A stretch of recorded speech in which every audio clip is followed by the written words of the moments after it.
Hello everyone. Today we are going to learn about psychology. In psychology, we learn about conditioning theory, Pavlov's classical conditioning theory. The introduction. Russian psychologist Ivan Pavlov, during his experiment work on dog digestive process, accidentally noticed the secretion of saliva in the dog on the side of ours or here in the footsteps of the caretaker. Conditioning can be defined as a process in which a neutral stimulus, which is not associated with any specific natural response, on pairing with natural stimulus, acquiring all the characteristics of natural stimulus.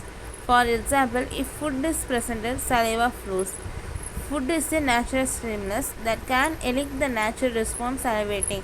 The sound of a bell, which is neutral stimulus, not associated with any specific response originally, when paired with food a number of times, acquire the characteristics of food and start eliciting the response of salivation, even when presented alone. Now we say the dog has been conditioned to the sound to bell, and we refer the bell sound as conditioning stimulus and salivation as conditioning response. The classical conditioning of Pavlov is called stimulus substitution because we substitute a neutral stimulus through the process of cognitive. Symbolic representation of classical conditioning is given below. First stage. The first stage is refers as food is a neutral stimulus, that is unconditional response, and there is no salvation, so that is a unconditional response. And then conditioned stimulus is refers to ringing of bell, and there is no specific response from the dog.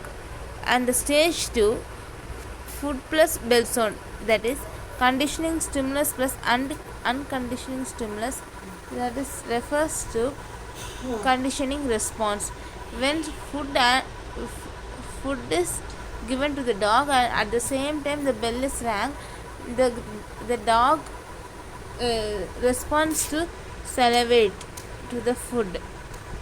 And the stage 3 is when the dog hears the bell sound, automatically he will salivate.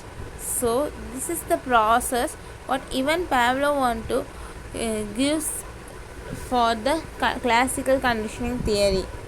Okay, conditioning appears to be simplest type of learning and the basics for future and more complex types of learning. Most of the animal learning could be explained through the concept of conditioning. Conditioning appears to be an art means of learning among human beings, too, particularly in childhood. Simple patterns of behavior, learning of words and their associated meanings, new emotional response may be satisfactory explaining using the concept of conditioning. And there are some educational implements. Classical conditioning is used in language by associating words with pictures or meaning. It can be used to develop favorable attitude towards learning teachers, subject, the school. Developing good habits in children such as cleanliness, respect for elders, punctuality, etc. through the use of conditioning. Breaking of bad habits and elimination of conditioned fear through the use of deconditioning process. Okay, today we learn about classical conditioning theory. Thank you.